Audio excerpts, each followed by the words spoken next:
कथेचा विस्तारू बाबाजी सद्गुरु दास तुका. ओम नमो ज्ञानेश्वरा करुणाकरा दयाळा. तुमचा अनुग्रह लाधलो पावन झालो चराचरी.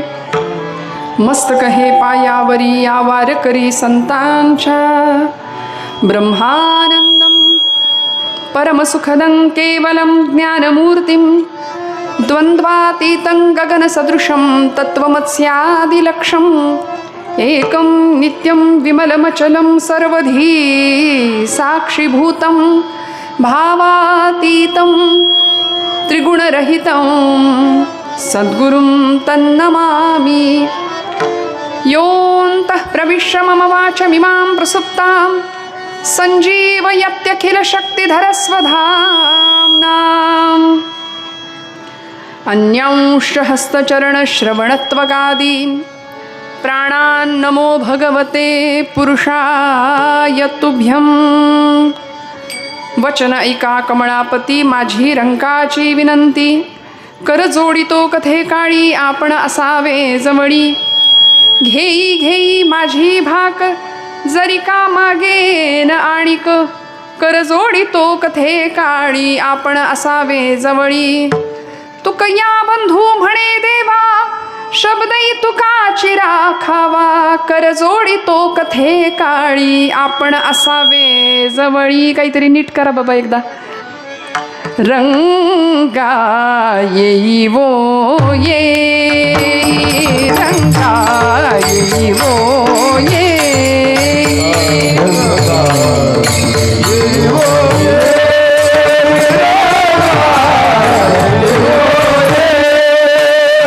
रंगा येई वो ये रंगा येई वो ये.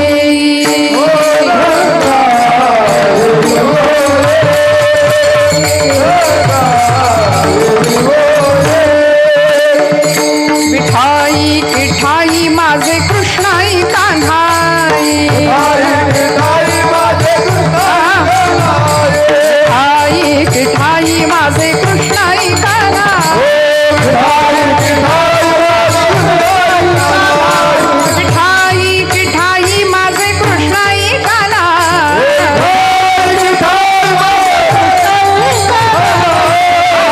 किठाई माझे कृष्णाई कान्हाई.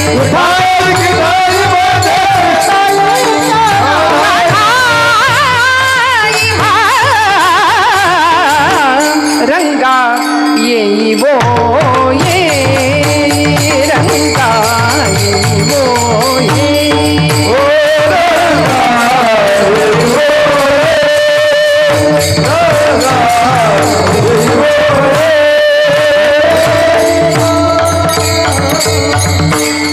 विठाई किठाई माझे कृष्णाई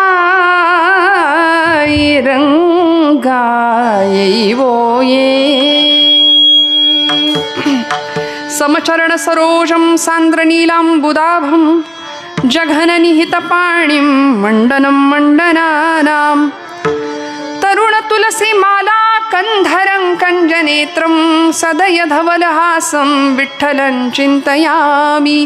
कैलासराणा शिवचंद्रमौळी फणींद्रमाथा भ्रुकुटी झळाळी. कारुण्यसिंधो भव दुःखहारी. तुझ वीण शंभो मज कोण तारी. थांबू का थोडा वेळ. ये ग विठाबाई. ये ग विठाबाई. सावकाश गडबड काय करतो. ये ग विठाबाई. ये ग विठाबाई.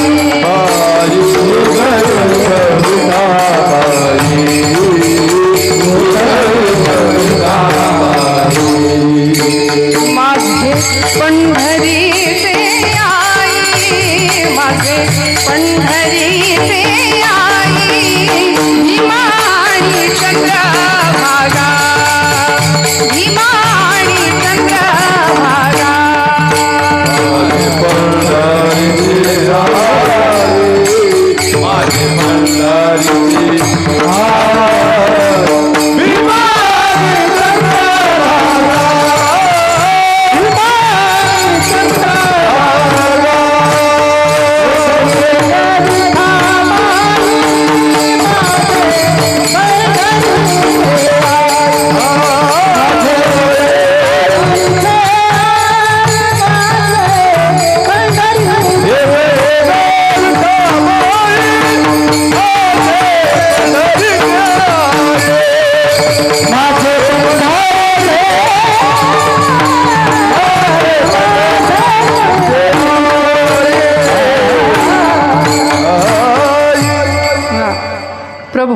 तुम्ही महेशाची या मूर्ती, मी दुबळा अर्चितसे भक्ती, बोल जरी गंगावती तरी स्वीकाराल की विठ्ठल विठ्ठल.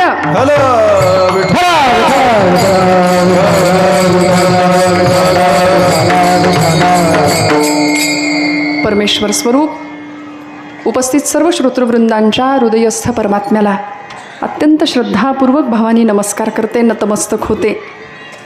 सेवेलागी सेवक झालो तुमच्या लागलो निजचरणा.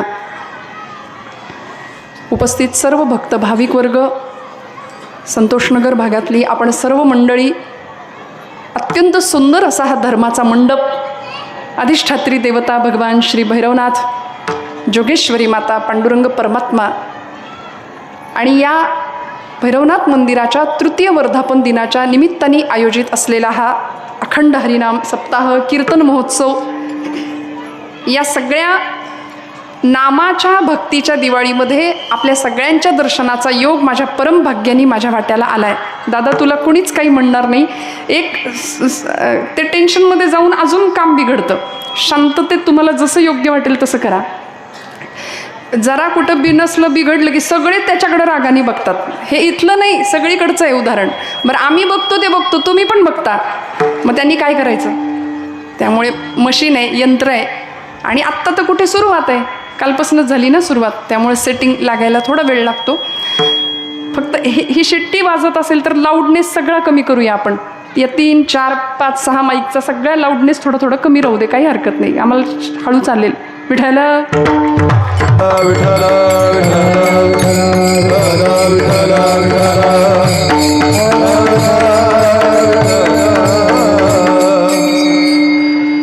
तुम्ही आम्ही खेळी मेळी गदारोळी आनंदे. अत्यंत आनंदाने आपण सगळी मंडळी अंतःकरणातला भाव घेऊन इथं आला आहात. अत्यंत बहुश्रुत आहात, सुहृद आहात, सद्भावनेने इथं उपस्थित आहात. चाकण परिसरामध्ये, या आपल्या गावामध्ये, इतक्या सुंदर परिसरामध्ये, प्रांगणामध्ये तृतीय वर्धापन दिन अत्यंत सुंदर पद्धतीने साजरा होतोय, सोहळा साजरा होतोय. संतांना आवडणारं हे काम आहे. देव मस्तकी धरावा, अवघा हलकल्लोळ करावा. रामकथा, भगवान असं म्हणतात की रामकथा ब्रह्मांड भेदून पहिल्या न्यावी, देवाची कथा करावी, संतांची चरित्र गावीत. आणि मला असं वाटतं भक्तीचं हे सगळ्यात मोठं साधन जे या कलियुगामध्ये आम्हाला संतांनी दिलं आहे.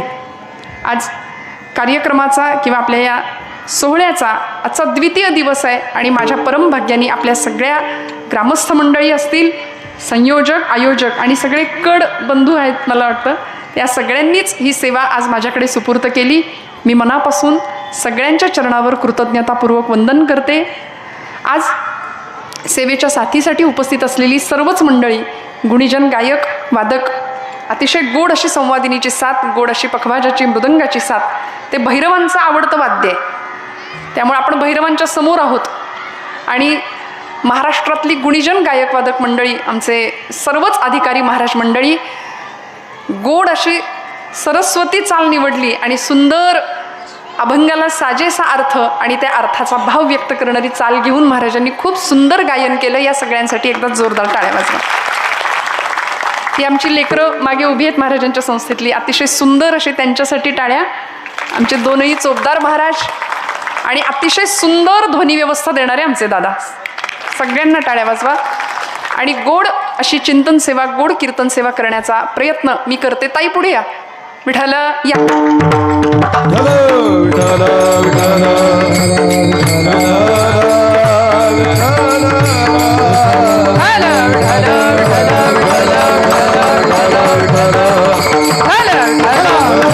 कुंडलिक वरदा हरी विठ्ठल, श्री ज्ञानदेव तुकाराम.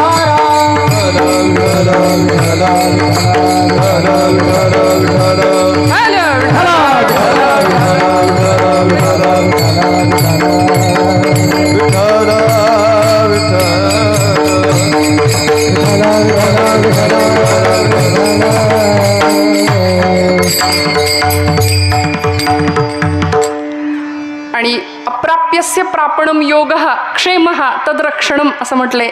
भगवंत आपला योग आणि क्षेम दोन्ही सांभाळतो. अतिशय सुंदर असा योग माझ्या आयुष्यात दुसऱ्यांदा घडून आला, परत एकदा चाकण नगरीमध्येच.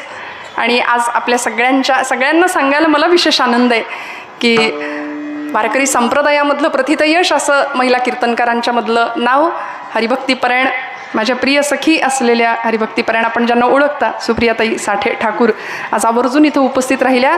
मी खरं सांगते याकरता खूप मोठं मन असावं लागतं. ताई आवर्जून आज इथं आल्यात आणि मागच्याही वेळी चाकणमध्ये जेव्हा त्यांना शक्य आहे त्यावेळी मला असं वाटतं एक मैत्रिणीला प्रोत्साहन द्यायला का होईना पण त्या येतात आणि आवर्जून आज इथं आल्या. मी मनापासून त्यांचं स्वागत आणि त्यांना वंदन करते. सेवेसाठी घेतलेला अभंग हा जगद्गुरू संतश्रेष्ठ श्री तुकोबराय यांचा 4 चरणांचा अत्यंत सोपा अर्थाच्या दृष्टीने गहन असा गोड अभंग आहे. शब्द तुकोबरायांचे आहेत, शब्द संतांचे आहेत, शब्द आपले नाही आहेत. त्यामुळं त्या शब्दाला प्रचंड मोठा भावाचा आधार आहे. तो शब्द संतांच्या मुखातून आलाय, ती अक्षरं संतांची आहेत ज्या अक्षरांना परतत्वाचा स्पर्श आहे. एकेका अक्षरात आहे माझा रमाकांत असं म्हणणारे तुकोबराय प्रस्तुतच्या अभंगांमधून भगवंताचं स्वरूप आणि त्या भगवंताला प्राप्त करण्याचा मार्ग अत्यंत सुलभ पद्धतीने व्यक्त करतात. विठ्ठल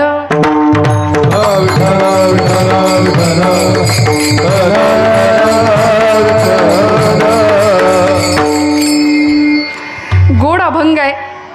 आपण सगळे अत्यंत उत्साहाने कीर्तनाला बसलेले आहात. आहे ना उत्साह? का अजून थोडा वाढेल मग हळूहळू नाही ना? सगळे आनंदाने आहात. माझा महिला वर्ग सगळीकडे मोठ्या संख्येने असतो, सगळीकडे. म्हणजे ते गृहकर्तव्य दक्ष तर असतातच, पण कथा कीर्तन नामस्मरण मी लिहून देते. इथं जर ज्ञानेश्वरीचं वाचन असेल किंवा हरिपाठ असेल तर महिलांची संख्या जास्त असते. आहे की नाही? हो म्हणा, तुम्ही म्हणा मोठ्याने हो. असते की नाही? हां, आमचे अल्पसंख्याकच असतात उमेदवार या भागातले, तसे वाचनाला असू दे हरिपाठाला असू दे. पण तरीसुद्धा आजही मोठ्या संख्येने आज आपण सगळे इथे उपस्थित आहात. मी मनापासनं या सगळ्या ग्रामस्थांचे आणि आजच्या या सगळ्या सप्ताहाच्या कमिटीचे मनापासून आभार व्यक्त करते. छान लागली दादा, आता एकदम छान, काहीच नाही हलवलं तरी चालेल. त्यांना ते वय लहान आहे आणि त्यांना आपण सारखं रागाने जर बघितलं तर त्यांच्याकडून एकही काम धड होणार नाही. त्यामुळे अतिशय सुंदर अशी व्यवस्था, ध्वनी व्यवस्था ते देत आहेत. अभंग तुकोबरायांचा आहे. भक्ती, ज्ञान आणि वैराग्य यांचं युतिपर्व गाथेच्या रूपाने महाराष्ट्रामध्ये मांडलं ज्यांनी तुकोबराय. तुका झाला असे कळस भजन करा सावकाश, अशी ज्यांची व्याप्ती अणुरणी या थोकडा, तुका आकाशा येवडा असं ज्यांचं व्यक्तिमत्व. ज्या अभंगातला प्रत्येक शब्द हा अर्थवाही आहे, त्या अभंगाच्या शब्दाची कार्यकक्षा, अर्थकक्षा ही तुमचा माझा उद्धार करणारीच आहे. म्हणून आजच्या काळामध्ये ज्याला खरंच तरुण जायचं आहे, आपल्याबरोबर इतरांना तारायचं आहे, त्यांनी अभंगाची गाथा तुकोबरायांची आणि माऊलींची ज्ञानेश्वरी ही जवळ बाळगली पाहिजे. हा या युगाचा आजचा सिद्धांत आहे. प्रत्येकाने जवळ करावा असा महाराजांचा ग्रंथ गाथा, ज्यांनी तुमचा माझा माथा सुधरवला जाणार आहे. आज आपण माथी बिघडली आहेत अशी परिस्थिती निर्माण झालेली पाहतोय आजूबाजूला, नाही का? मग आमचा माथा सहज सजग राहावा. उत्तिष्ठत जागृत प्राप्य वरान निबोधत असं जर उपनिषदकार सांगतात तर आम्हाला उठावं, जागं व्हावं आणि आमचं ध्येय प्राप्त करावं. मनुष्य जन्माचं ध्येय काय तर भगवत प्राप्ती, हे परमार्थ सांगतं. आम्हाला असं वाटतं आमचं ध्येय, आमचा प्रपंच कसा सुखाचा होईल याकरता आम्ही जीवाची धडपड करतो, अखंड हाडाची काढं करतो, जीवाचं रान, रक्ताचं सगळं माहिती आहे तुम्हाला. सगळं करतो आपण सकाळी उठल्यापासून रात्री झोपेपर्यंत. का हो? कारण प्रपंच सुखाचा व्हावा. पण प्रपंच आणि परमार्थ या दोन्ही गोष्टीची सांगड बांधता आमचा धड प्रपंचही होत नाही आणि धड परमार्थही घडत नाही. मग देव प्रपंचात यावा अशी सोय संतांनी केली कलियुगामध्ये.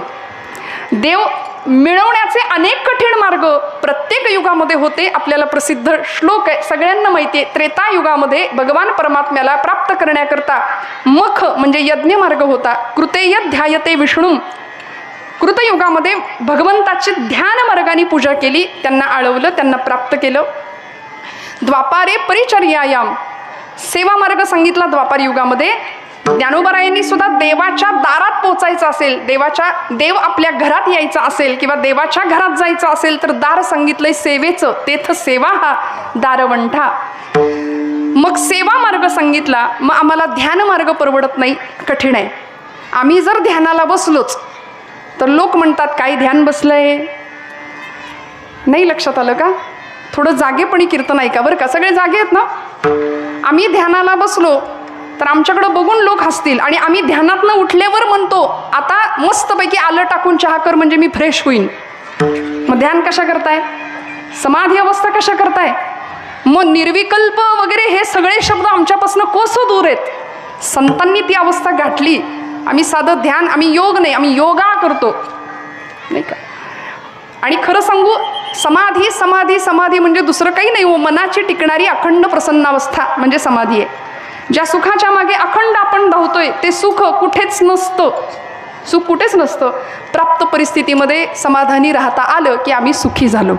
इतक्या सोप्या संकल्पना आहेत, यात अवघड काहीच नाही. आम्हाला वाटतं अध्यात्म अध्यात्म अध्यात्म म्हणजे असं सिरियस व्हायचं, गंभीर, कुणाची बोलायचं नाही, हसायचं नाही, आहे की नाही, एकदम असं सायलेंट आणि एकदम तटस्थ शांत बसायचं असं नाहीये.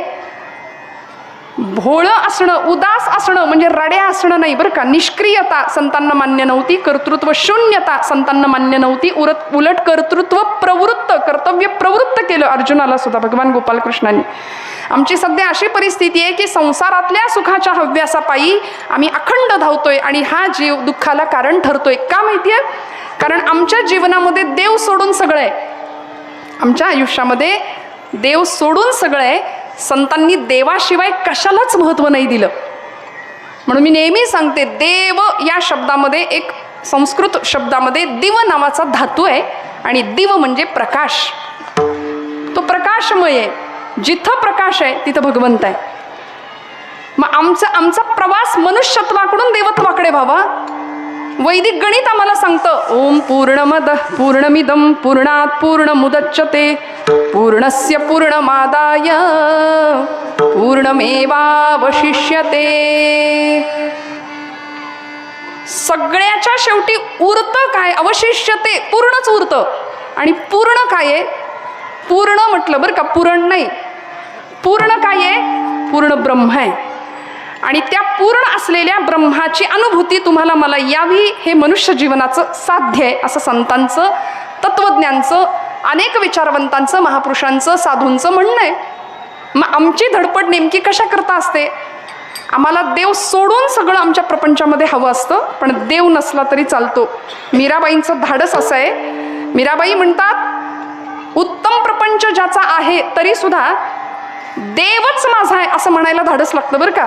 आणि ते मीराबाईंनी करावं. मेरे तो गिरीधर गोपाल दुसरा न कोई. आम्ही लबाड आहे थोडे. आम्ही काय म्हणतो? हा माझा, तो माझा, तू माझा, घर माझं, दार माझं, प्रपंच माझा, संसार माझा. तसा देवा तूही.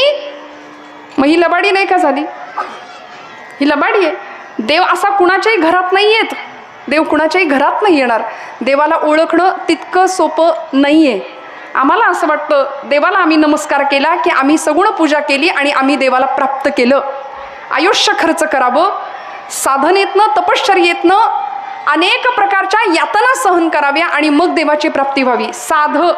मनुष्यत्वाकडून देवत्वाकडं प्रवास व्हावा, लोकांनी आपल्याला चांगलं म्हणावं, याकरता जीवनावर किती आघात घ्यावे लागतात हे महापुरुषांच्या जीवनातनं आपण शिकतो. एक मूर्तिकार मूर्ती घडवत होता आणि आता मूर्ती घडवताना त्या मूर्तीवर काय काय केलं जातं आपल्या सगळ्यांना माहिती आहे. दगडाची मूर्ती, पाषाणाची मूर्ती घडवत असताना तो मूर्तिकार त्या दगडाला छिन्नी आणि हातोड्यांनी ठोकून, तासून, कोरून, घासून त्याला सुयोग्य आकार देत होता आणि पांडुरंग परमात्म्याची सुंदर मूर्ती त्यांनी घडवली. बरं, मी ती मूर्ती पाहिली, नकळत हात जोडले गेले. महायोगपीठे तटे भीमरथ्यां ब्रह्म पुंडरीकाय दातुं मुनींद्रैः समागत्य तिष्ठन्तमानन्दकन्दं परब्रह्मलिंगं भजे पांडुरंगम. नकळत हात जोडले गेले, माथा टेकला गेला. पण त्या मूर्तिकाराला मी आपला वेड्यासारखा माझा प्रश्न विचारला बरं का. त्याला म्हटलं बाबा एवढी सुंदर, एवढ्या त्या ओबड धोबड टोकेरी दगडातनं एवढी सुंदर मूर्ती तुम्ही केली कशी? तो म्हणाला तुमच्या भाषेत सांगू का? म्हटलं सांगा. तो म्हणाला त्या मूर्तीमध्ये किंवा त्या दगडामध्ये आधीच माझा पांडुरंग होता, आधीच त्या मूर्तीमध्ये देव होता, फक्त त्या मूर्तीला नको असलेला भाग मी छिन्नी आणि हातोड्याच्या साहाय्याने काढून टाकला, आतमध्ये पांडुरंग आपोआप तयार झाला. आहे की नाही? छिन्नी हातोड्याचा घाव करी दगडाचा देव खाई दैवाचे तडाखे, त्याचं माणूस हे नाव. साधं दगडातनं देव घडायचा असेल तर घाव सोसावे लागतील. आज आमची परिस्थिती आम्हाला सहज पाहिजे, देव सुद्धा सहज पाहिजे. देव सहज मिळेल का हो? देव असा नाही मिळत. ज्ञानोबरायांनी काय केलं असेल तेव्हा देव मिळाला, तुकोबरायांनी नेमकं काय केलं असेल तेव्हा देव प्राप्त झाला.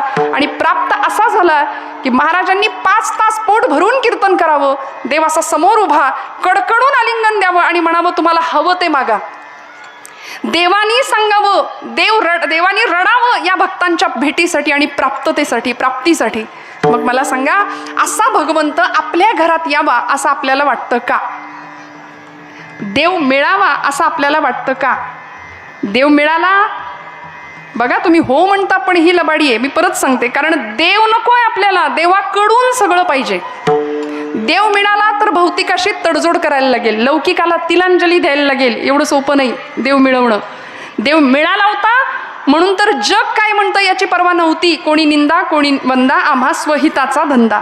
देव मिळाला होता म्हणून प्रपंचामध्ये खायची मारामार आहे, उपासमार आहे, काही पर्वा नव्हती. आम्ही सदैव सुडके हे अभिमानानं सांगत होते, कारण आम्ही आमची प्रापंचिक संपत्ती जमवणं याच्यातच आयुष्याचं सगळं ध्येय आणि सगळं स्वारस्य समजतो. वाडवडिलांनी सुद्धा लेकरा बाळांसाठी काय ठेवायचं तर म्हणाले भक्कम असा सातबारा, प्रापंचिक सगळी संपत्तिक ऐश्वर्य परिस्थिती हे सगळं आम्ही आमच्या पुढच्या पिढ्यांना देतो. तुकोबराय म्हणतात आमच्या वाडवडिलांनी आमच्यासाठी प्रपंचाचा सातबारा नाही दिला, पण परमार्थाचा सातबारा नक्की दिलाय. माझ्या वडिलांची मिराशिगा देवा, तुझी चरण सेवा पांडुरंगा, हे अभिमानाने पुढच्या पिढ्यांनी सांगावं. मला असं वाटतं असं आपलं वर्तन आहे का? स्वतःला प्रश्न विचारूया जरा. काय कीर्तन म्हणजे मनोरंजन नाही हो, कीर्तन हे मनोभंजन आहे, कीर्तन हे आत्मरंजन आहे. दासबोधात समर्थ म्हणाले आपुलिया सुखस्वार्था केलीच करावी हरिकथा, हरिकथे विण सर्वथा राहूची नये. कीर्तन चांग होय अंग हरिरूप, तरी कीर्तनाचे नि नटनाचे नाशिले व्यवसाय प्रायश्चित्ताचे, ते नामची नाही पापाचे ऐसे केले. इथं म्हणायला सुद्धा पाप शिल्लक उरत नाही, इथं पापाचं नाव घ्यायला सुद्धा पाप शिल्लक उरत नाही, नावाला सुद्धा असं म्हणतो ना.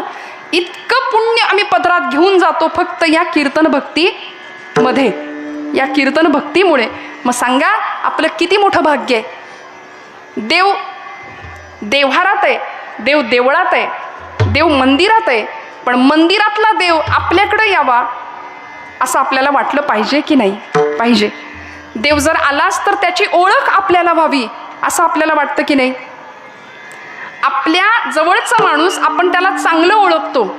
संतांनी देवाला ओळखलंय, संतांना देव आकळणं ज्याला म्हणतात, तो भावाच्या बळावर संतांनी त्याला आकळून घेतलं, कळून घेतलं. तुमची माझी अडचण अशी आहे की आम्ही माऊलींकडं, आमच्या तुकोबरायांकडं, आमच्या संतांकडं आम्ही जात नाही तेवढ्या प्रेमाने, त्यामुळं आम्हाला देव सापडवून देणारे किंवा देवाला प्राप्त करून देणारे संत लांबचे वाटतात, परिणामी देव अजूनच लांबचा वाटतो. संसारामध्ये प्रापंचिक कटकटी आल्या की आम्हाला देव हवा असा वाटतो, किंवा संकट आलं की देव आठवतो. ही भक्तीच्या प्रांतामध्ये आमच्याकडून असलेली लबाडी आहे.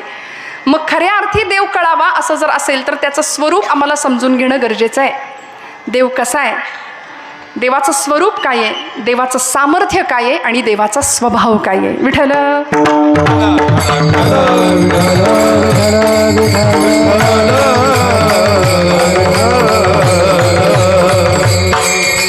श्रीमद भागवत महापुराण ग्रंथ आपल्या सगळ्यांना माहिती आहे, 18 पुराणांपैकी एक असलेलं पुराण. 17 पुराणं करून सुद्धा 18वं पुराण लिहावं अशी व्यासांना इच्छा झाली देवर्षी नारदांच्या प्रेरणेने. समाधान नाही म्हणून भागवत महापुराण केलं, आणि ही अशी 18 पुराणं, या 18 पुराणांपैकी सगळ्याचं सार असलेलं भागवत पुराण त्या भागवत पुराणाच्या सगळ्यात सुरुवातीच्या मंगलाचरणामध्ये भगवंताचं स्वरूप सांगितलंय. सच्चिदानंद रूपाय विश्वोत्पत्त्यादि हेतवे तापत्रय विनाशाय श्रीकृष्णाय वयं नुमः. देव सच्चिदानंद स्वरूप आहे, देव तापत्रय विनाशाय आहे आणि देव विश्वोत्पत्त्यादि हेतवे असं त्याचं स्वरूप आहे, त्याचं सामर्थ्य आहे. मग हे सगळं स्वरूप संतांनी जाणलं. आपण विस्ताराने पाहू नेमकं काय. पण ते स्वरूप पाहत असताना, ते स्वरूप जाणून घेत असताना त्याला कशाच्या सहाय्याने पाहावं लागेल. तो भगवंत जर मिळवायचा असेल, तो भगवंत जर प्राप्त करायचा असेल, तर त्याला प्राप्त करण्याचं साधन नेमकं काय असलं पाहिजे आणि देवाचं स्वरूप नेमकं काय आहे याचा गोषवारा तुकोबराय व्यक्त करतात अभंगाच्या प्रथम चरणापासून. मन वाचातीत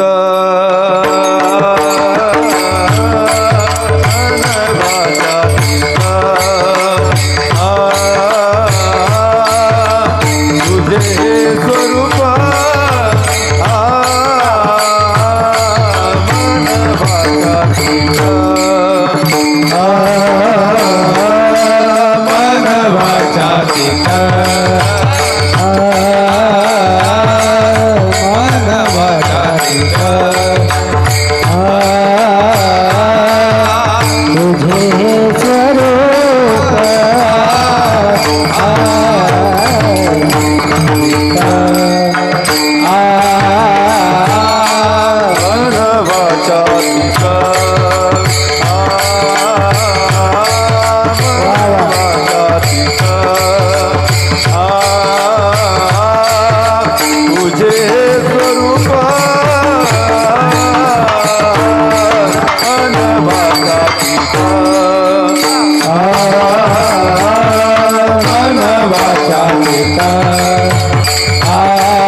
सगळा आनंदी आनंद आहे. विठ्ठल विठ्ठल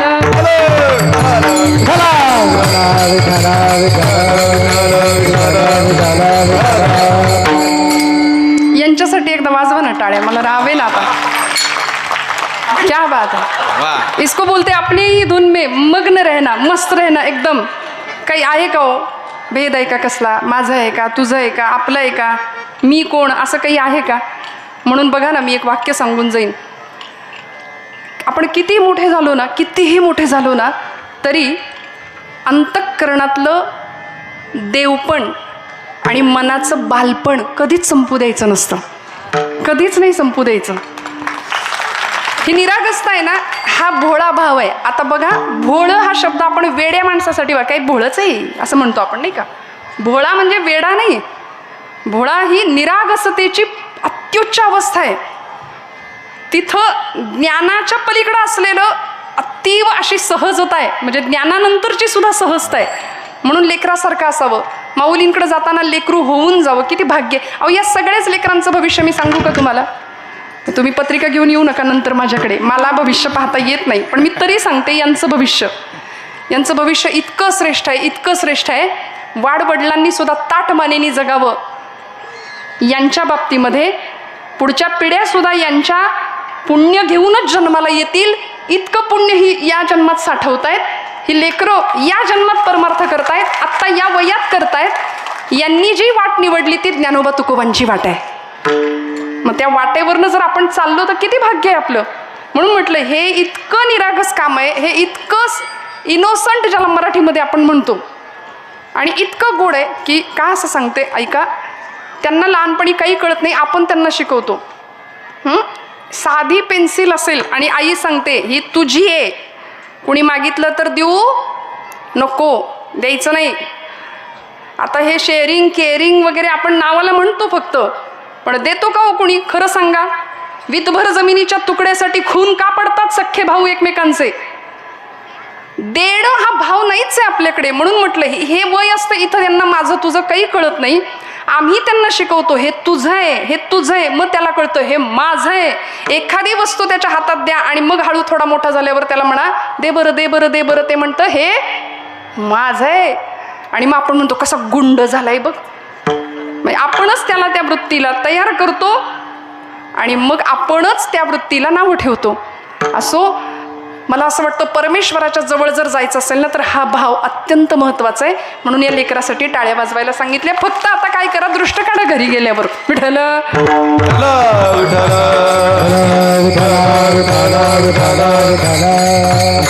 ज्या भगवंताला प्राप्त करायचे, ज्या भगवंताला आळवायचे, ज्या भगवंताशी ओळख करून घ्यायची, त्याचं स्वरूप, सामर्थ्य आणि स्वभाव मी मगाशी श्लोक उच्चार केला. सच्चिदानंद रूप आहे भगवंताचं स्वरूप, सत्स्वरूप आहे, आनंद स्वरूप आहे. विश्वोत्पत्त्यादी हेतवे, जगाच्या उत्पत्ती स्थिती आणि लयाला तो कारण ठरणार आहे. आणि तापत्रय विनाशाय, त्रिविध तापांचा नाश करणारा तो भगवंत आहे, असं त्याचं स्वरूप आहे. मग त्या स्वरूपाचं वर्णनच जर करायचं झालं तर ते कसं करता येतं? त्याला जर मोजायचंच झालं तर कसं मोजता येतं? असा प्रश्न तुकोबारायांना पडला. आणि महाराजांनी प्रथम चरणात वर्णन केलं, मन वाचातीत तुझे हे स्वरूप, किंवा स्वरूप हे तुझे. भगवंता तुझं स्वरूप कसं आहे? मनाच्या पलीकडे आहे आणि वाचेच्या पलीकडे आहे. कारण मनाने जर तुला बघायला गेलं तर मन हे संकल्प आणि विकल्प करणार आहे. संकल्प विकल्पात्मक मनहा निश्चयात्मिका बुद्धी. बुद्धी निश्चय करेल, पण मन अत्यंत संकल्प आणि विकल्पांच्या अधीन आहे. मन एव मनुष्याणाम कारणं बंधमोक्षयोः बंधाय विषयासंग मुक्तै निर्विषयं स्मृतम. मन हे अनेक प्रकारच्या बंधनाला कारण ठरतं. मन विषयांचं चिंतन करत राहतं आणि भगवंत विषय नाही, तो विषयी आहे. भगवंत ऑब्जेक्ट नाही आहे, म्हणाले सब्जेक्ट आहे. त्याचं चिंतन करायचंय, तो साक्षी आहे. आणि मनाच्या माध्यमातून जर देवाला पाहायचं झालं ना तर मनाच्या ठिकाणी कोण आहे? भगवंत आहे. इंद्रियाणाम मनश्चास्मी, भगवंतांनी विभूती योगामध्ये त्यांची विभूती सांगितली आहे. आता फक्त माझ्याकडे बघा ना, सगळे त्यांच्याकडेच बघताय तुम्ही, सगळे सगळ्यांचं लक्ष आहे विभूती योगामध्ये. भगवान विठ्ठल विठ्ठल विठ्ठल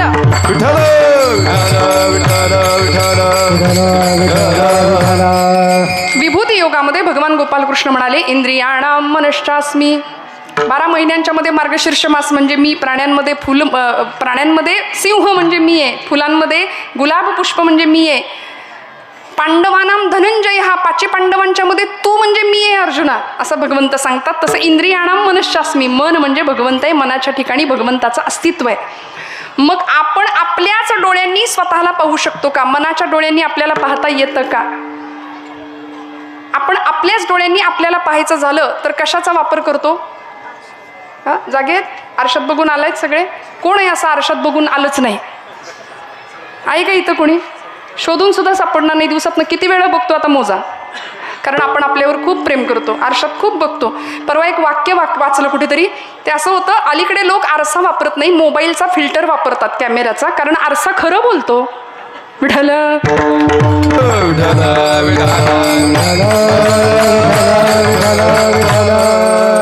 एक शेर लिहून ठेवला त्यांनी. तो म्हणाला, उम्र भर गालिब यही भूल करता रहा, उम्र भर गालिब यही भूल करता रहा, धूल चेहरे पर थी और आईना साफ करता रहा.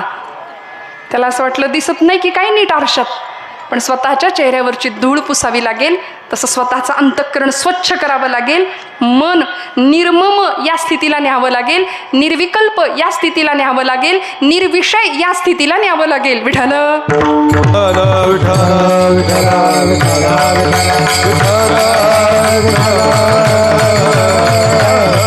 म्हणून कलियुगात साधन दिलं या मनाला बंद घालण्याकरता किंवा या मनाला पवित्र करण्याकरता, आणि हे मन भगवंताच्या चरणी लागण्याकरता साधन काय दिलं? राम कृष्ण हरी मंत्र. हा अत्यंत सोपा असा मंत्र दिला संतांनी आम्हाला, कारण रामाचा उच्चार केल्यानंतर आमचं मन निर्विचार होणार आहे.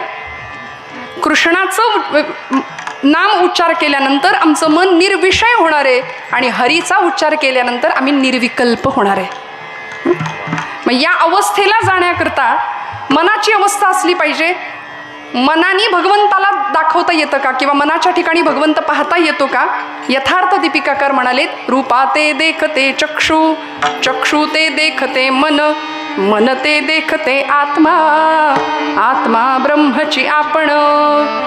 डोळ्यांनी पाहिलेलं खरं तर मनापर्यंत पोहोचतं, मनाने ज्याचं दर्शन घेतो ते आत्म्यापर्यंत पोहोचतं, आणि आत्मा ब्रह्मची आपण. आपण त्याच्यापेक्षा वेगळे नाही आहोत, आपणच ब्रह्म आहोत. अहम ब्रह्मास्मी या महावाक्याचा बोध आम्हाला होतो. पण तुकोबरायांना विचारलं तर महाराज म्हणतात की जो भगवंत निर्गुण निराकार आहे, ज्याला ज्ञानी लोक ब्रह्म म्हणतात, त्या ब्रह्माचा जर अनुभव घ्यायचा असेल किंवा त्या ब्रह्माचं जर स्वरूप वर्णन करायचं असेल तर तो भगवंत मनाच्या सुद्धा पलीकडे आहे. मनाने त्याचं वर्णन करता येत नाही, मनाने तो पाहता येत नाही. मग वाचेनी पाहायचं का? तुकोबाराय वर्णन करतात, मन वाचातीत स्वरूप हे तुझे. वाचेच्या सुद्धा पलीकडे आहे तू. उपनिषदकार म्हणाले, यतो वाचो निवर्तन्ते अप्राप्य मनसा सह. या महावाक्यानी असं सांगितलं की वाचा सुद्धा जिथं थकते, मन सुद्धा जिथं कुंठित होतं, असं भगवंताचं रूप आहे आणि असं भगवंताचं नाम आहे की जे आम्हाला वाचेनी, आमच्या मनाने त्याचं वर्णन करता येत नाही. गोड तुझे रूप, गोड तुझे नाम, गोड तुझे रूप, गोड तुझे नाम, तुझे रूप, गोड तुझे नाम, गोड तुझे रूप, गोड तुझे नाम, गोड तुझे रूप, गोड तुझे नाम, गोड तुझे रूप, गोड तुझे नाम, गोड तुझे रूप, गोड तुझे नाम, गोड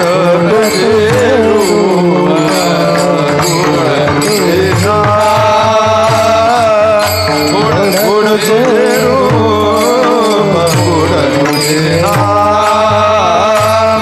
देई माझा प्रेम, देई माझा प्रेम, सर्व काळ गोड तुझे रूप, गोड तुझे नाम, गोड तुझे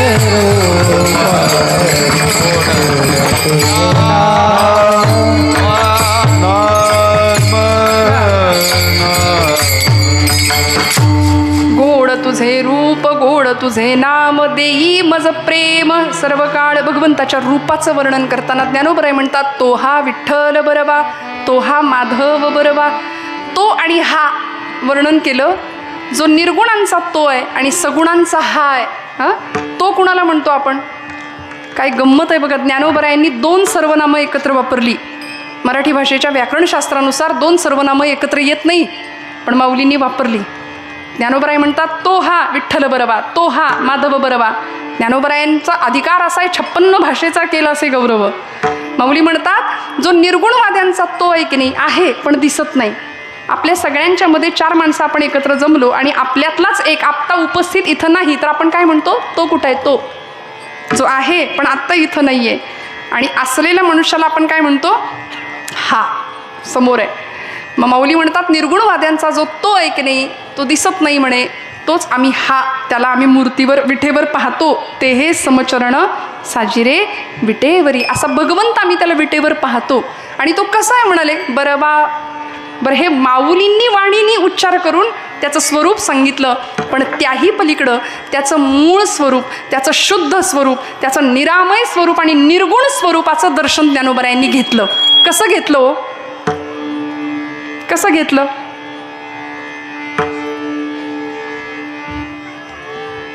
योगिया दुर्लभ तोम्या देखिला साजणी, सत्य ज्ञानानंत गगनाचे प्रावरण,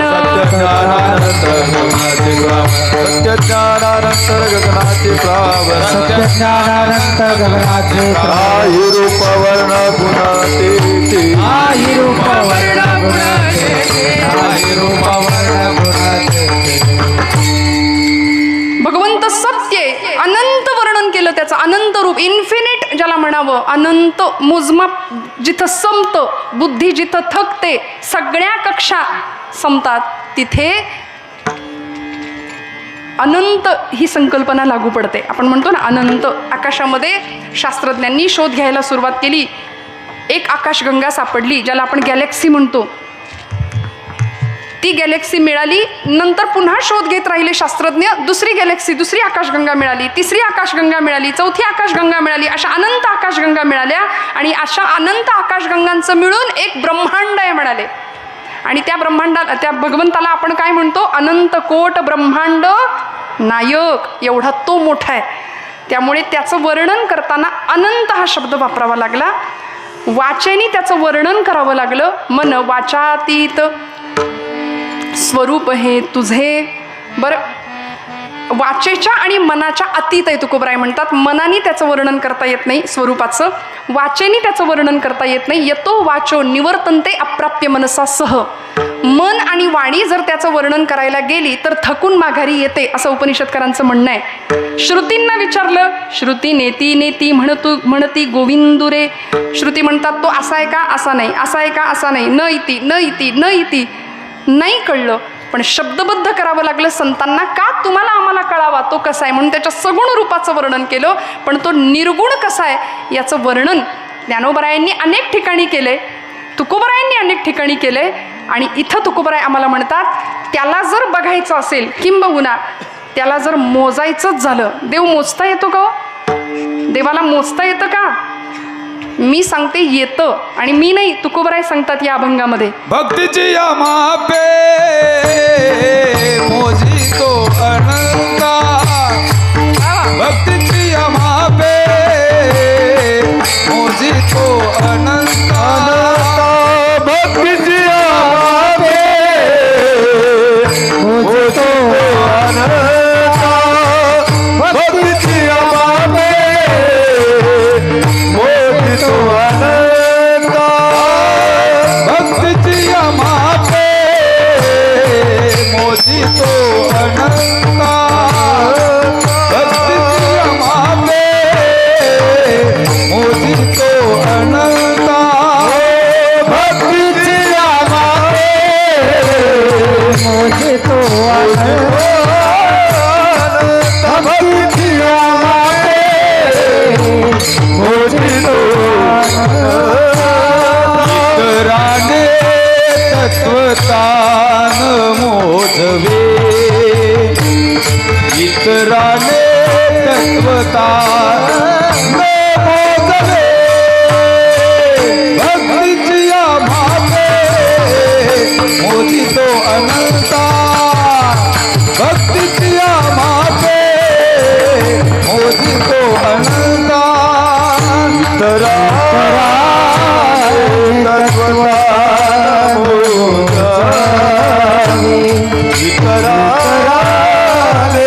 तत्वता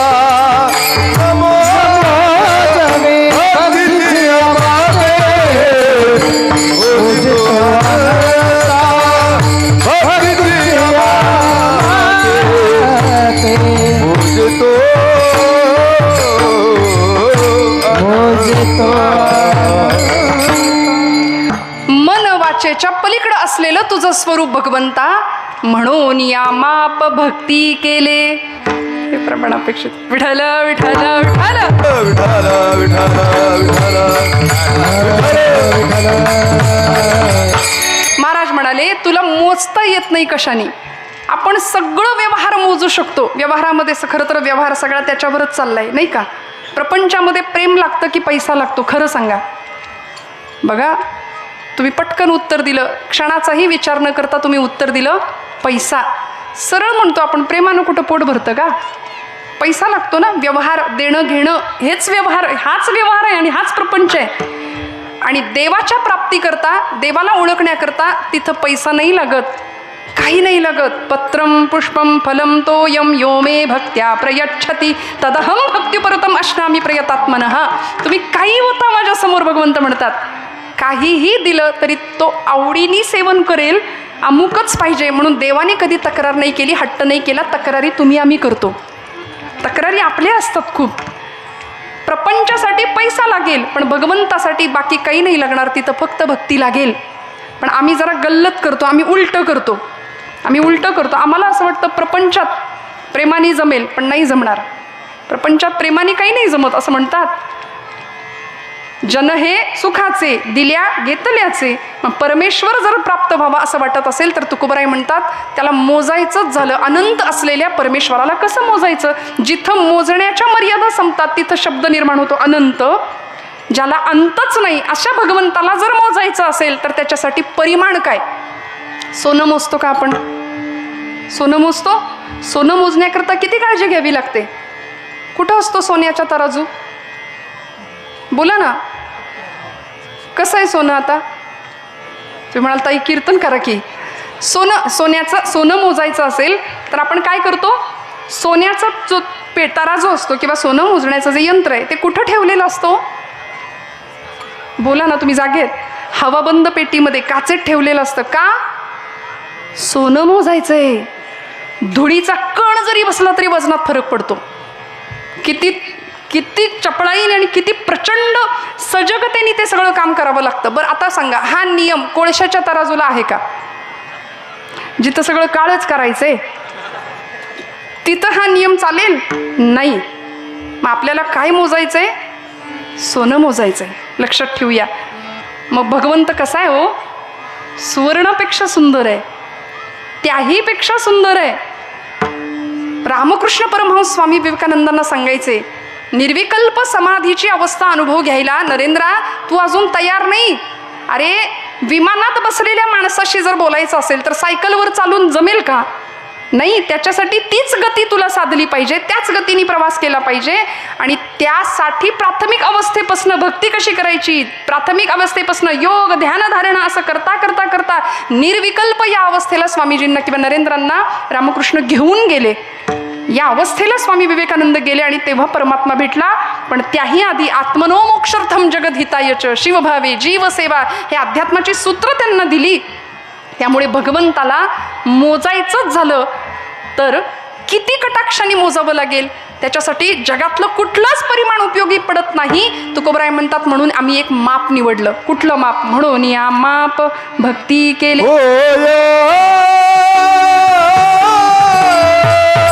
भक्ती केला तैसा होय.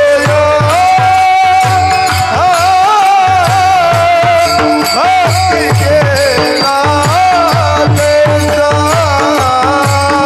होय. भक्ती केला तैसा होय.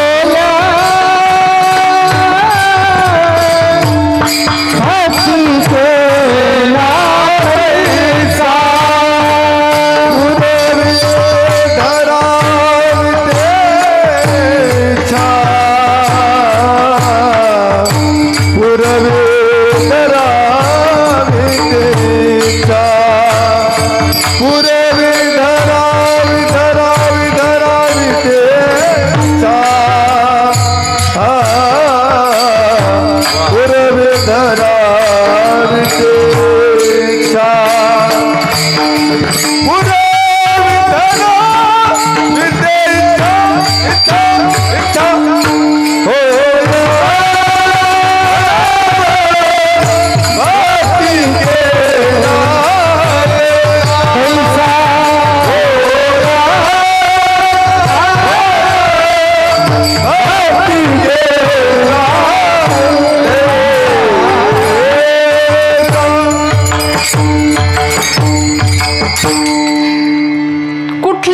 नावाची गरज नाही. माऊलींची ओवी प्रसिद्ध आहे. येथ मनाचा मारू न करिता, इंद्रिया दुःख न देता, येथे मोक्ष असे आयता, श्रवणा माझी. श्रवण भक्ती सांगितली, नवविध भक्तीचे प्रकार सांगितले आणि मग या भक्ती प्रकारांच्या माध्यमातून आम्ही आत्मनिवेदन अवस्थेला पोहोचू शकतो असं भागवतकारांचं म्हणणं आहे.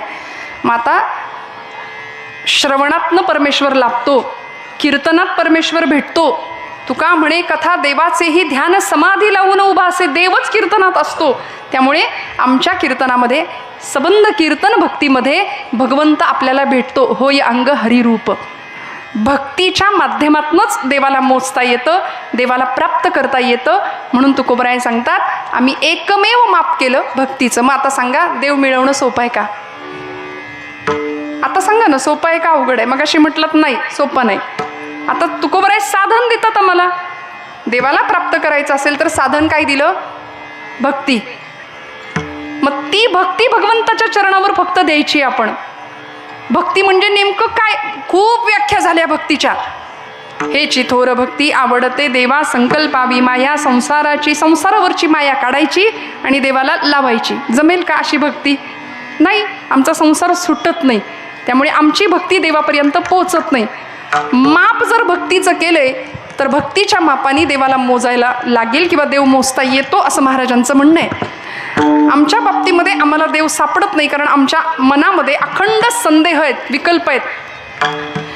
वारी करणारे वारकरी 75-80 वर्षाचे एक आजोबा होते, वयस्कर गृहस्थ, वारी करतायत आणि त्या वारीमध्ये लाखो माणसं भगवंताला पाहण्याकरता कासावीस होऊन धावत असतात.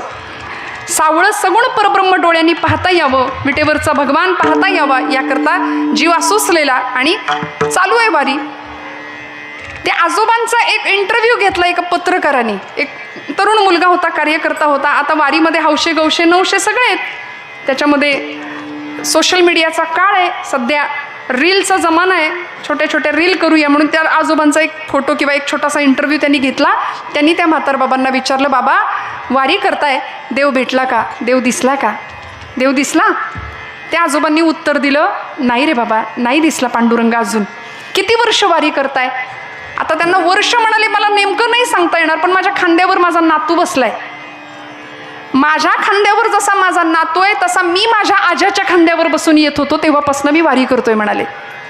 तेव्हापासून मी वारी करतोय.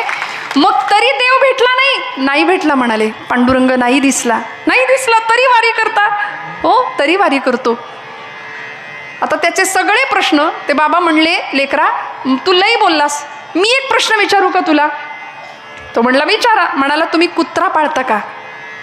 त्या शहरी पोराला त्या बाबांनी प्रश्न विचारला, तुम्ही कुत्रा पाळता का? तो म्हणाला हो, आमचा कुत्रा आमच्या घरात पण असतो. म्हणले एक वेळ आई वडिलांना आम्ही घरात नाही ठेवणार, पण आम्ही कुत्रं पाळू.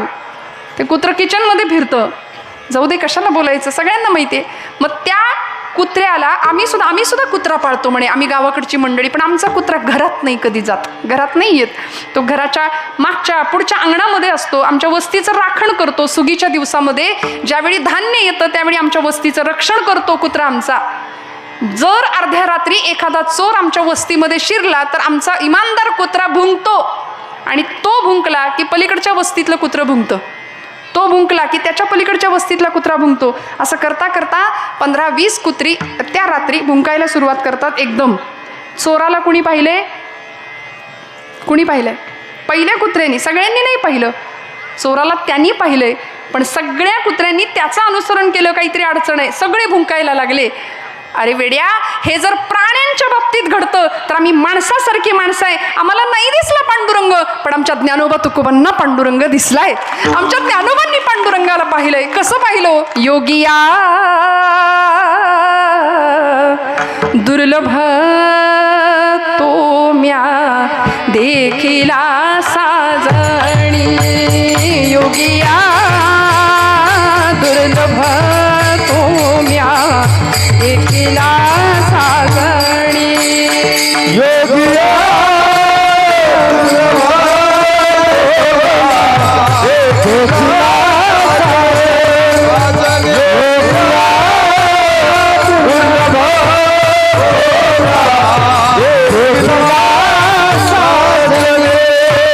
पाहता पाहणे मनाला पुरे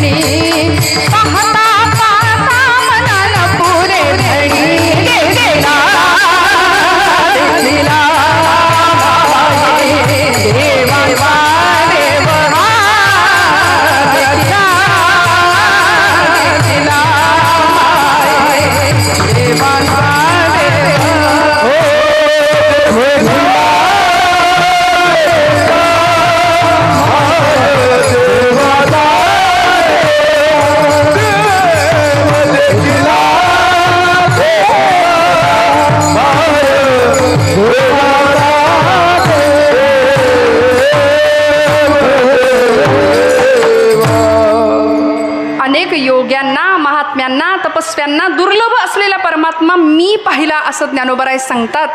कसा पाहिला हो? निवृत्तीनाथांना विचारलं. निवृत्तीराय म्हणाले, आम्ही चकोर हरिचंद्रमा, आम्ही कला तो पौर्णिमा, आम्ही कला तो पौर्णिमा, आम्ही चकोर हरिचंद्रमा.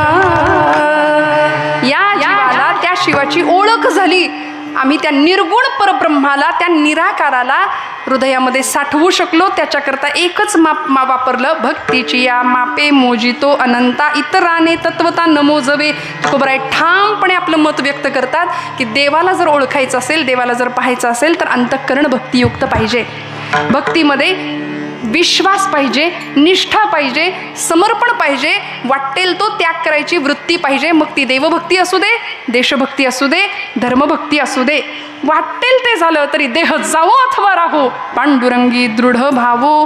असा भाव भगवंताच्या चरणावर ज्यावेळी समर्पित होतो त्यावेळीच भगवंत भेटतो. अन्य कुठल्याही साधनांनी परमेश्वर भेटत नाही. योग यागत पे देहाची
योग यागत देहाची तपे देहाची या योगे, ज्ञानाची या लागे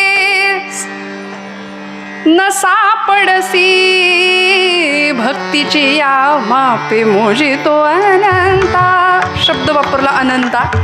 त्या अनंताला प्राप्त करायचं असेल तर म्हणाले योग चालत नाही, याग चालत नाही, तप चालत नाही. योग याग विधी येणे नो हे सिद्धी, योग याग विधी येणे नो हे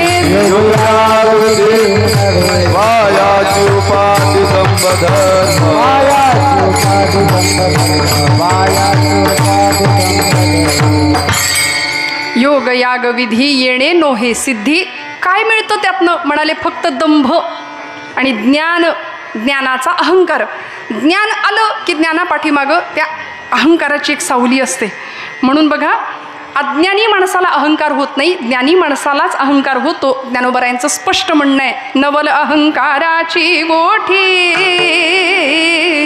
विशेषे न लगे अज्ञाना पाठी, सज्ञानाचे झोंबे कंठी, नाना संकटी नाचवी. म्हणून ज्ञानी माणसं ज्याला ब्रह्म म्हणून काही अंतरावर ठेवतात आणि ब्रह्म म्हणूनच त्याची पूजा करतात, तुकोबराय ठामपणे सांगतात. भक्तीची ताकद सांगू का काय? ज्ञानी माणसं ज्याला ब्रह्म म्हणून लांब ठेवतात त्या अनंताला आम्ही भक्तीच्या बळावर आमच्या हृदयात ठेवतो. एवढी भक्तीची ताकद आहे. विठ्ठल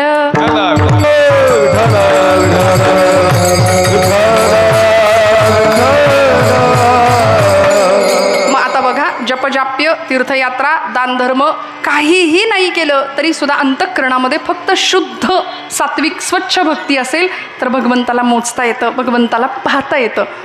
विदुर काकांनी काय दिलं होतं देवाला? दुर्योधनाने काय केलं होतं?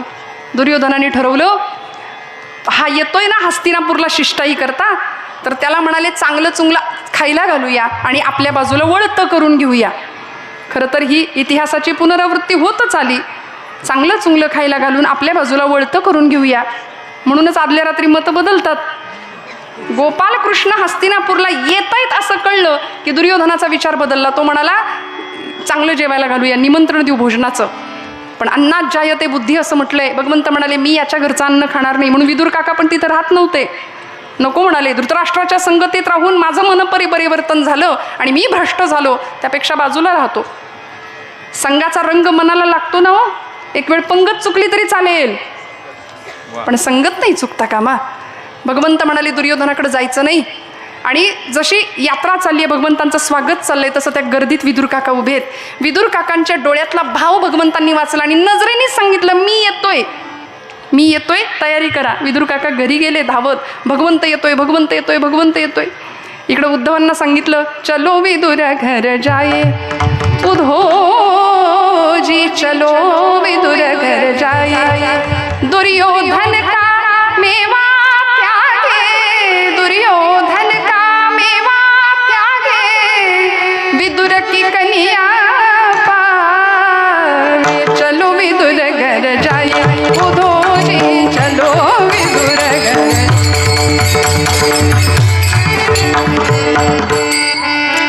विदुरांच्या घरी जाऊ. विदुर अर्थात विदुरांनी कण्या वाढल्या असतील का? हस्तिनापूरच्या सार्वभौम साम्राज्याचे ते महामंत्री होते, पण तरी सुद्धा म्हणायचा भाव असा, विदुरांनी कण्या वाढल्या तरी चालतील, कण्या रांधून वाढल्या तरी चालतील. बघा ना, देव दारात उभे, विदुर काकांच्या दारात उभे आहेत आणि कडी वाजवतायत. काका दार उघडा, मी आलोय. असं आपल्याही घरात देवानी यावं असं आपल्याला नाही का वाटत? खरं सांगा ना, नाही का वाटत? देवानी आपल्या दाराची कडी कधीतरी वाजवावी असं नाही का वाटत?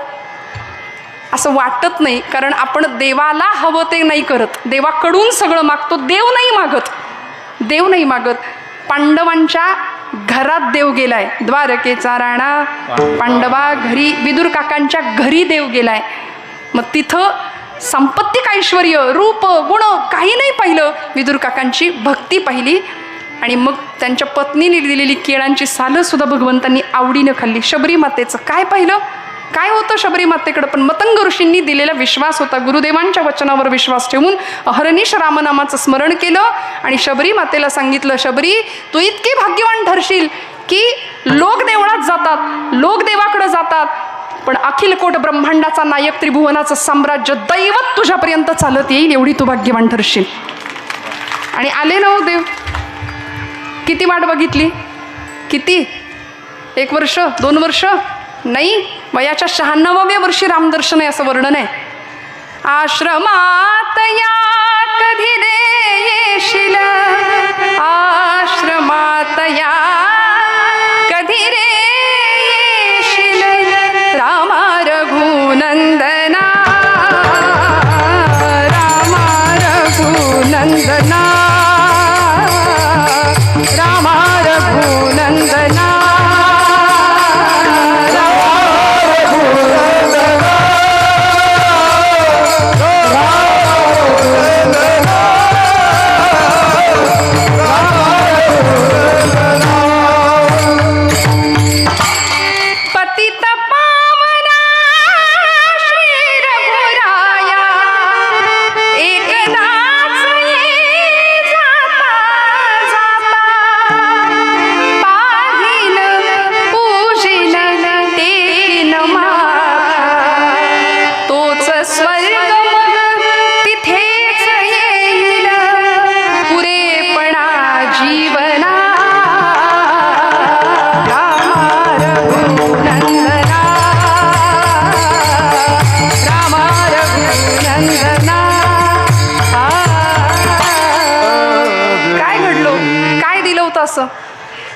कागा कागा सब कुछ खाइए चुन चुन मेरा मांस, लेकिन 2 नयन मत फोडिये प्रभू मिलन की आस, असं शबरी माता म्हणायच्या.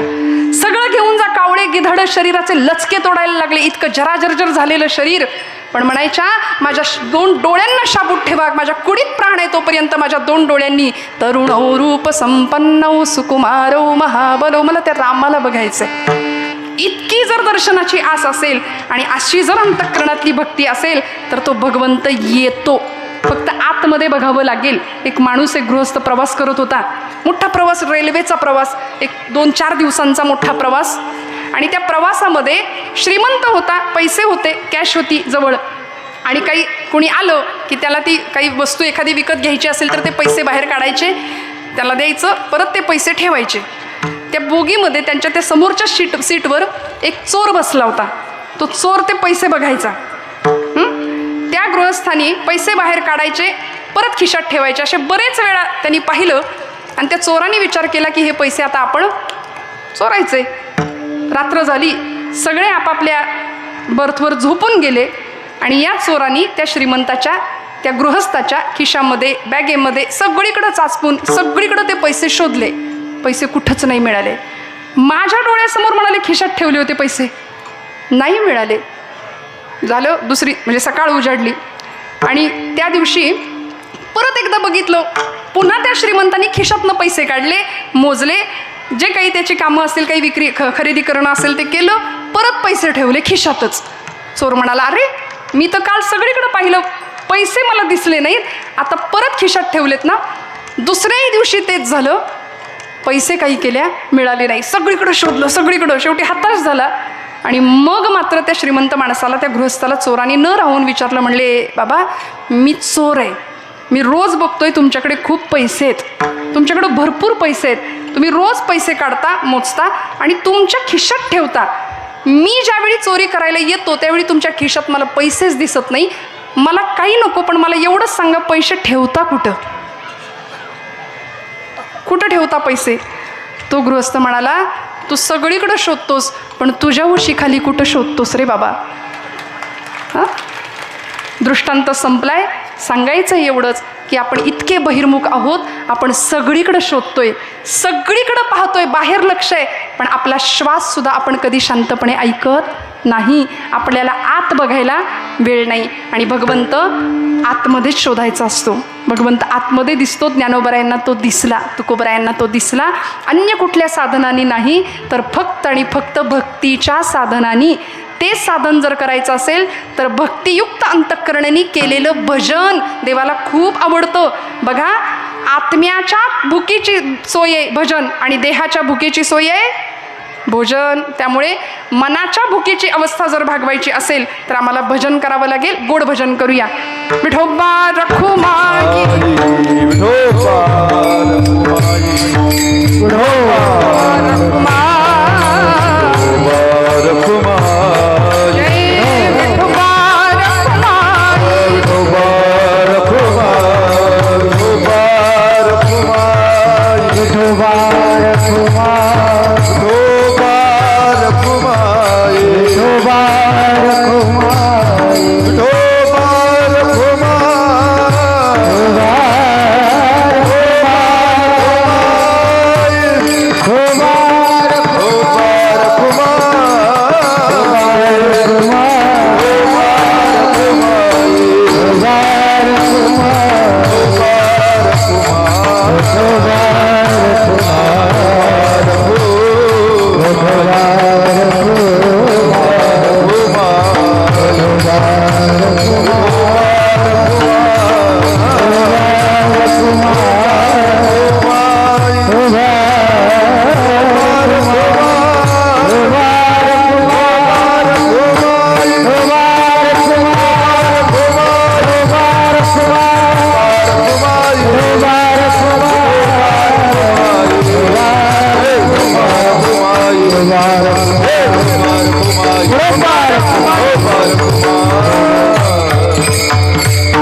नाम वाचातीत स्वरूप हे तुझे, म्हणून या माप भक्ती केले. भक्तीची या मापे मोजितो अनंता, इतरांनी तत्वता न मोजवे. भक्तीची या मापे मोजितो अनंता, इतराने तत्वता न मोजवे. विठ्ठल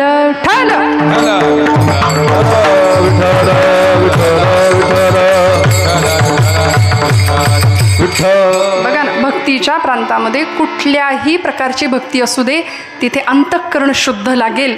मनाची अवस्था निर्विकल्प असावी लागेल आणि निर्विकल्प अवस्थेतच तिथं ज्ञान कामाला येत नाही, तरकट बुद्धी अजिबात कामाला येत नाही. महाराज म्हणाले, नको नको देवा तार्किकांचा संग, तरकट माणसाच्या सहवासात मला ठेवू नको. ज्ञानी फार ज्ञान पण काही उपयोगाचं नाही हो. बघा, पांडुरंग शास्त्री आठवले, स्वाध्याय परिवाराचे प्रणेते, त्यांना एकाने विचारलं होतं. म्हणाले, दादा दादा म्हणायचे लोक त्यांना. म्हणले, ज्ञानी कुणाला म्हणायचं हो? ज्ञानी. दादा हसले आणि म्हणाले, ज्याचा चेहरा एरंडेल प्यायल्यासारखा असतो की नाही, तो म्हणले ज्ञानी. कुणाच्या घेण्यात नाही, देण्यात नाही, हसायचं नाही, बोलायचं नाही. समाधी किंवा अध्यात्म असं नाही आहे. अखंड प्रसन्नावस्था जी संतांनी अनुभवली, तशा अवस्थेमध्ये आम्हाला राहता यावं. आणि देवाला मोजता येतं का? येतं. आम्हाला उत्तर मिळालं. त्याकरता माप काय? तुकोबरायांनी दिलं, भक्तीचं माप. देवाला मोजलं बरं का. असंच अगदी माझ्या कीर्तनाची वेळ संपली आहे मला माहिती आहे, पण एक दृष्टांत सांगून आपण पुढे जाऊया. ज्यावेळी भगवान गोपालकृष्ण स्वतःच्या गृहस्थाश्रमात आहेत, चालेल ना, जागे आहेत ना सगळे? भगवान गोपालकृष्ण गृहस्थाश्रम आहे चालू द्वारकेमध्ये. किती राण्या? 16,108 राण्यांचा हा पती. बोलायला पटकन आम्ही म्हणून जातो, देवानी एवढ्या केल्या. अहो, पण त्या नरकासुराच्या तावडीतल्या होत्या. जग त्यांना स्वीकारत नव्हतं. जगाने उपेक्षा ज्यांची केली, त्यांचं पालन करण्याचं काम भगवंतांनी केलं आहे. म्हणून भगवंत म्हणतात, मला काहीही म्हणा, मला भोगी म्हणा किंवा त्यागी म्हणा, मला देव म्हणा, मला मानव म्हणा, पण मी कर्मयोगी आहे. आणि हे सिद्ध करून दाखवलं परमेश्वराने. त्यामुळे असा भगवंत 16,108 नायिकांचा पती त्या द्वारकेमध्ये सिंहासनावर बसलेत. संध्याकाळची सभा सगळी बरखास्त झाली, सगळे यादव वीर मंत्री निघून गेले आणि भगवंत अस्वस्थ आहेत, चिंता आहे. आता बघा ना, देवाला चिंता, आपल्याला चिंता पडली किंवा आपल्याला काही प्रश्न निर्माण झाले, संकट आलं आपल्यावर, की आपण कुणाला आठवतो? देवाला. मग देवावरच संकट आलं तर देवानी कुणाला आठवायचं? अशा वेळी देव संतांना आठवतात, म्हणून संत श्रेष्ठ आहेत. त्यावेळी भगवंतांनी आठवण काढावी आणि आमच्या या गादीचे मालक तिथं आले. नारायण नारायण नारायण. आता पुराणामध्ये देवर्षी नारद म्हटलं की त्यांच्याबद्दल बोलताना काय म्हणतात? कळीचा नारद. अहो, त्यांचं सोडा, व्यवहारात सुद्धा जर कोणी आग लावणारा असेलच तर आपण काय म्हणतो? आला बघा. असं म्हणू नका बरं का, असं म्हणू नका. कारण देवर्षी म्हणजे साधेसोपी गोष्ट नाही, ते भक्तीचे आचार्य आहेत, देव ऋषी आहेत. भक्तिसूत्र लिहिली 84, भक्तीची व्याख्या देवर्षींनी केली आणि या गादीचे ते मालक आहेत. त्यामुळे या देवर्षींनी आगमन केलं. भगवान गोपालकृष्णांनी त्याला जवळ मिठीच मारली जणू काही. नारदा आलात आलात, बरं झालं. आणि आपल्या अर्ध्या आसनावर बसायला सुद्धा दिलं. देवर्षी म्हणले, जरा जास्तच कौतुक चाललंय, जरा जास्तच स्वागत चाललंय माझं. खूप गोड पुढचं माणूस बोलायला लागलं की सावध राहावं, नाही का? मग म्हणाले, देवा आज काहीतरी वेगळंच दिसतंय. म्हणाले, कसली चिंता आहे का? काही अडचण आहे का? खूप गोड बोलताय. म्हणाले, देवा नारदा, खरं सांगा, गृहस्थाश्रमामध्ये 2 बायका असलेला नवरा सुखी असतो का हो? म्हणे, असा असेल का एखादा नवरा पती? नारद म्हणाले, कशाला सांगता? माझ्यासारख्या ब्रह्मचार्याकडून ही काय अपेक्षा करता तुम्ही? मी सांगतो, गणेशाच्या बाजूला रिद्धी सिद्धी आहेत की? म्हणाले, अनेक उदाहरण आहेत. बरं, म्हणाले, तुमची अडचण काय आहे सांगा. म्हणाले, काय सांगू नारदा, पराक्रम कधी कधी मुळावर येतो आणि संबंधात गाठी निर्माण करतो. काय झालं तरी काय, त्या नरकासूर वधाच्या वेळी ज्यावेळी युद्धाला आम्ही गेलो, त्या युद्धामध्ये माझ्याबरोबर सत्यभामेला घेतलं होतं आणि सत्यभामा देवींचा युद्धातला पायगुण चांगला, म्हणून अशा सुंदर लढाई करायच्या. आणि त्या युद्धामध्ये जिंकलं कोण? भगवंत जिंकले. इंद्राला, त्या नरकासुराला ठार मारलं. त्याच्या तावडीतल्या 16,000 त्या राण्या सगळ्या आणल्या भगवंतांनी सोडवून, त्यांच्याशी विवाह सुद्धा केले. पण प्रमुख अष्टनायिकांमधली ही नायिका होती सत्यभामा. सत्यभामेचं पराक्रम पाहिलं आणि इंद्रानी भेट दिली होती या युद्धामध्ये. कुठली?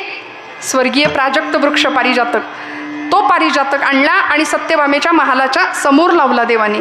पण अडचण अशी झाली, वाऱ्याने त्या प्राजक्ताची सगळी फुलं पडायची रुक्मिणीच्या महालाच्या समोर अंगणामध्ये. मग सत्यभामेचं दुःख केवढं मोठं हो. फुले का पडती शेजारी, फुले का पडती शेजारी, बहरला पारिजात दारी. माझ्या अंगणात झाड, मी केलेला पराक्रम, मला मिळालेलं बक्षीस, आणि हा वारा सुद्धा मेला म्हणे, सगळी फुलं तिच्याच अंगणात पाडतोय. सत्यभामेला राग यायचा, प्रचंड राग यायचा. मग ते झाड तोडून टाकायची भाषा ती करायला लागली. आणि मग रुक्मिणी भक्ती, साक्षात जगदंबा आदिशक्ती रुक्मिणी माता रोज त्या फुलांचा सुंदर हार तयार करायच्या आणि भगवंतांच्या गळ्यात घालायच्या. देव नारदांना सांगतायत तरी मी आठवणीनं काढून ठेवतो, पण एखाद दिवशी विसरलाच आणि सत्यभामेकडे गेलो की मला घरचा आहेर मिळतो. काय सांगू नारदा, फार दुःखी आहे हो. देवाला सुद्धा चुकलं नाही. देव म्हणाले काय करू नारदा, मला सोडवा या संकटातनं. आणि देवर्षी नारद म्हणले भगवंता काळजी करू नका, मी जातो म्हणून सत्यभामेकडे गेले. सत्यभामाला म्हणाले अडचण काय आहे नेमकी? ती म्हणाली अहो या मेलेनी नुसता उच्छाद मांडलाय आल्यापासून. फुलं जमीन माझी, खत माझं, मशागत माझी, आणि फुलं रुक्मिणीच्या दारात. मग म्हणाले काय तुझं म्हणणं काय आहे? श्रीहरी कवी हरिविजय ग्रंथामध्ये सांगतात मजमनीचा हाची भावो जन्मोजन्मी कृष्ण लवला हो पावावया सुगम उपावो व्रत तपे की दाने. फार सुंदर वर्णन आहे हरिविजयामध्ये. सत्यभामा देवी सांगतात मला असं वाटतं की देव फक्त माझा पाहिजे, बाकी कुणाचा नको. बरं आता यामागे भक्तीच होती, पण त्या भक्तीला थोडासा अहंकाराचा, असूयेचा, मत्सराचा एक तंतू चिकटला होता. निरामय निर्लेप भक्ती नव्हती. मग त्याचा परिणाम असा झाला देवाला करावं लागलं सगळी लीला पुढची. नारद म्हणाले बघ त्याकरता झाड तोडणं हा उपाय नाही. आपल्याला जर एखादी व्यक्ती किंवा वस्तू जन्मोजन्मी प्राप्त व्हावी असं वाटत असेल तर या जन्मात त्या व्यक्तीचं दान करायचं असतं, त्या वस्तूचं दान करायचं असतं. चालेल का, करशील का? हो म्हणाले तुम्ही म्हणाल तो उपाय करते. नारद म्हणाले संकल्प सोड आता माझ्या हातावर. झालं, संकल्प केला. संकल्प केल्याबरोबर नारदांनी भगवंतांना सांगितलं होतंच माझा निरोप आला की थांबायचं नाही, लगेच यायचं ताबडतोब. आणि भगवंत आले. चेहरा असा केला होता की जणू काय रे अत्यंत दयनीय अवस्था जणू काही आपली झाली असा चेहरा करून भगवंत आले.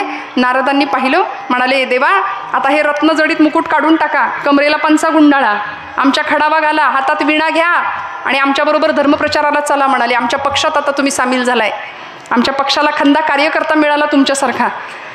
सत्यभामा म्हणाली देवाला कुठं घेऊन चाललात? हा मग दानात दिलंस ना तू त्यांना, प्राजक्त वृक्ष भगवान गोपालकृष्ण दानात देऊन टाकलंस, आता भगवंत आमचे झाले. सत्यभामेला कळलं अरे अरे अरे बोलण्यात फसवलं मला नारदांनी, कुठून दुर्बुद्धी झाली आणि यांच्या नादी लागले. म्हणाली पाय धरले, देवाला जाऊ नाही देणार. म्हणाली देवाला जाऊ नाही देणार, द्वारकेत भगवंत नसतील तर काहीच नाही राहणार, देवाला घेऊ जाऊ नका. नारद म्हणाले दान असं नसतं, एकदा दिलं की दिलं, परत मागायचं नाही. देव जसे निघाले नारदांच्या बरोबर सगळी द्वारका नारदांच्या समोर आली देवांना थांबवायला. हां बलराम दादा तर नांगर मुसळ घेऊनच आले होते, युद्ध करायची वेळ आली तरी चालेल म्हणाले, पण नाही नेता येणार देवाला. नारद म्हणाले ठीक आहे, मोठ्यांचा मर्यादातिक्रम करायला नको, म्हणून सुवर्ण मध्य काढूया. काय करायचं, देवाला तर न्यायचं नाही, मग काय करूया? म्हणाले देव तिचा संकल्प तर पूर्ण झाला पाहिजे, मग देवाच्या वजनाच्या भारोभार सोनं तुम्ही मला द्या. म्हणाले द्वारका कशाची आहे? सोन्याची आहे. मग सोनं काय इथं कमी आहे, सोनं तुम्ही मला द्या आणि तुमचा देव तुमचा कृष्ण तुम्हाला घेऊन टाका. बघा काय गंमत, मोठा तराजू टांगला गेला दरबारामध्ये, आपल्या सगळ्यांना माहिती आहे. सगळं द्वारकेतलं सोनं एका तराजूमध्ये येऊन पडायला लागलं आणि दुसऱ्या तराजूमध्ये भगवंत बसलेत. भगवंतांचा तराजू इंसानी सुद्धा हले ना हो, असंख्य संपत्ती येऊन पडली पण भगवंतांचा तराजू हले ना.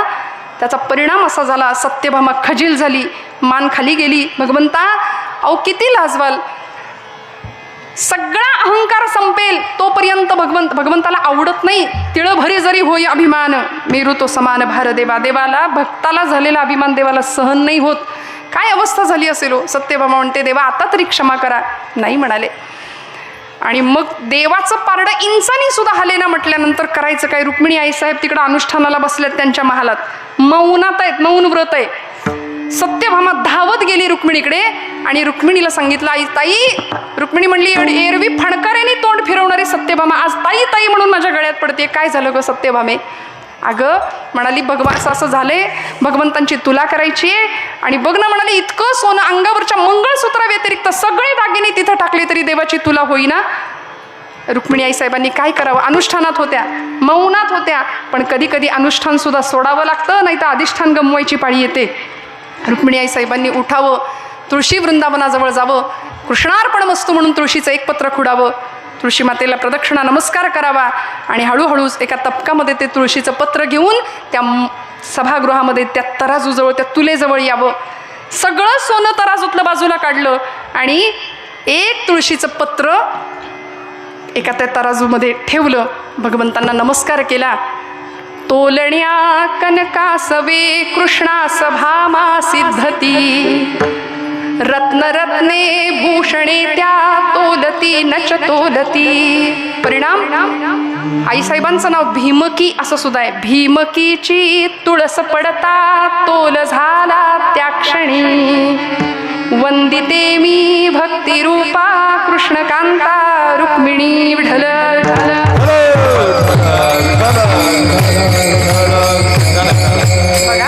तुळसे पात्र पारडे ठेविता, तुळशी पात्र पारडे ठेविता, तुळसे पात्र पारडे ठेविता,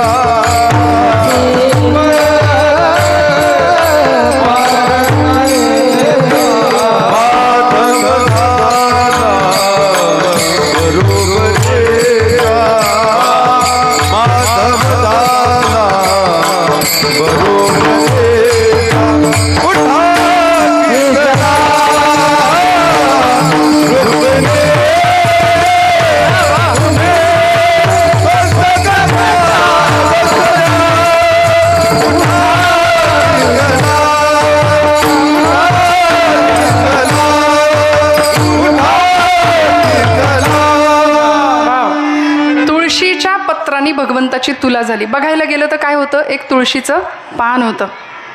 पण महासती वृंदेच्या अतुलनीय सतीत्वाचं तेज, भक्ती, सामर्थ्य त्याच्यामध्ये सामावलेलं होतं आणि त्याच्या वजनापुढे त्रिभुवन श्रीमंताला सुद्धा झुकावं लागलं. त्यामुळे भगवंताचं पारडं ठणकन उचललं गेलं आणि तुळशीपत्राचं पारडं खाली आलं. मोजला गेला का हो देव? गेला. कशाच्या मापानी? भक्तीच्या. तुकोबाराय सांगतात, असाच भाव आमचा आहे. तो भोळा आहे, तो सहज आहे, तो ज्ञानानंतरची येणारी सहज अवस्था आहे. देवा, आम्हाला अभिमान नाही आणि अभिमान विरहित अशी आमची भक्ती, त्या भक्तीच्या बळावर आम्ही तुला मोजले. आम्ही जी सेवा करू ती गोड मानून घेशील करे. आणि अशी सेवा जर आमचीही भगवंतांनी घ्यावी असं जर वाटत असेल तर आपल्याला गोड भजन करावं लागेल. मी सांगते, हाताने टाळी वाजवा, मुखाने नाम सुंदर भजन करा. विठ्ठल विठ्ठल विठ्ठल विठ्ठल. बोला विठ्ठल विठ्ठल, टाळी टाळी सगळ्यांचा आवाज येतो. विठ्ठल विठ्ठल विठ्ठल विठ्ठल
माऊली नंदा